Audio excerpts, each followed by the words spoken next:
అక్రమ కేసులకు సంబంధించి బీఆర్ఎస్ పార్టీకి సంబంధించిన మాజీ ఎమ్మెల్యే ప్రభుత్వ వైపుకు సంబంధించి బాల్క సుమన్ పూర్తి స్థాయిలో స్పందించిండు.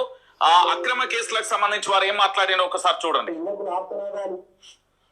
ఒక్కసారేనండి. ఈరోజు చెన్నూరు నియోజకవర్గంలో బాల్క సుమన్ ఫస్ట్ ఎంపీ అయ్యిండు, ఒకసారి తర్వాత ఎమ్మెల్యే అయ్యిండు.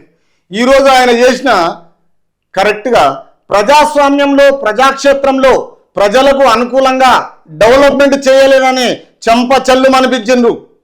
అంటే 119 నియోజకవర్గాలలో వీళ్ళు కేవలం 3-4 మాత్రమే మాట్లాడేది. ఇంకా 115 మందికి నోర్లు మూపించి వాళ్ళ లైఫ్ కి స్పైల్ చేసింది బీఆర్ఎస్ పార్టీ. ఈ రోజుకు టీఆర్ఎస్ పెట్టుకొని బీఆర్ఎస్ పెట్టుకొని ప్రాంతీయ పార్టీ వాళ్ళదే, జాతీయ పార్టీ వాళ్ళదే, వాళ్ళ ఇష్టారాజ్యంగా తెలంగాణ రాష్ట్రాన్ని దోచుకున్న పార్టీ అంటేనే బీఆర్ఎస్ పార్టీ. ఈ విధంగా దోచుకొని ఈరోజు నిరుద్యోగ సమస్యకైన ఒక 3-4 ఛానల్స్ ఉన్నాయి. ఆ ఛానళ్ళ విధవలు ఎలా మాట్లాడతారంటే వానికి రాజకీయము తెలియదు, ఒక జర్నలిజం గురించి తెలియదు, ప్రజాక్షేత్రంలో ప్రజల గురించి ఏది క్వశ్చన్ మార్కు తెలియదు. అసలు వీంది పాలిటిక్స్ అనుకోవాలన్నా లేకపోతే వీడు మీడియా అనుకోవాలన్నా? పొద్దున్న లేస్తే వాళ్ళ మోచే నీళ్ళు తాగి వాళ్ళకు అనుకూలంగా మాట్లాడితే ఏమనుకోవాలి? ఈనాడు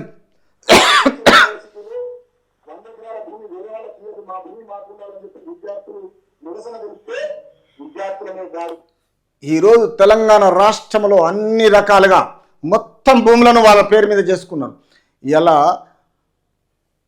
మొత్తానికి ఇంటింటి సర్వే చేసినప్పటి నుంచి స్టార్ట్ చేస్తే లాస్ట్ వరకున ధరణి వచ్చినప్పటికిన కొన్ని సర్వే నెంబర్లు లేకుండా, కౌంటర్ నెంబర్ లేకుండా ల్యాండ్ను మొత్తం కబ్జాలు చేసుకున్నారు. వాళ్ళు ఎక్కడెక్కడ ఏమేమి చేసిండ్రు.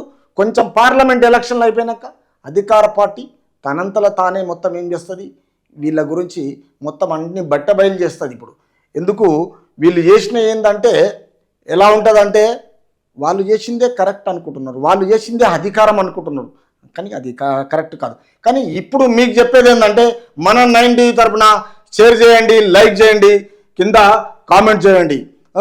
కానీ ఈ విషయంలో తెలంగాణ రాష్ట్ర ప్రజలకు అధికార పార్టీ మేనిఫెస్టో అన్నీ అమలు చేస్తుంది. మీరు చూడండి, రేపు ఎమ్మెల్సీ అయినా పార్లమెంటులైనా ఖచ్చితంగా మీ చేతుల్లో రాజకీయం ఉంది.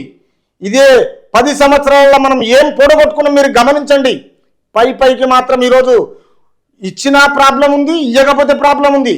ఈరోజు ఉచిత ప్రయాణం ఇస్తే ఒక ప్రాబ్లం, ఇవ్వకపోతే ఒక ప్రాబ్లం. ఈరోజు కరెంటు పోకుండా కరెంటు పోయింది అంటారు, తర్వాత మేనిఫెస్టో ఏమన్నా నెరవేర్చలేదు అంటారు. అంటే వాళ్ళు చేస్తేనేమో సంసారం, మిగతాలు చేస్తే వ్యభిచారం.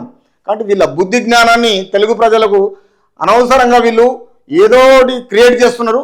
వీళ్ళను అతి తొందరలోనే వీళ్ళకి బుద్ధి చెప్పి ఖచ్చితంగా అధికార పార్టీ ఉండని ఏ పార్టీ అయినా పర్లేదు, మాకు రాజకీయంతో సంబంధం లేదు, మాకు ప్రజలు ముఖ్యం. మా మీడియా సమావేశంలో ఏదున్నా ఖచ్చితంగా ప్రజల ముందుకు తీసుకుపోతుంది మన 9 టీవీ.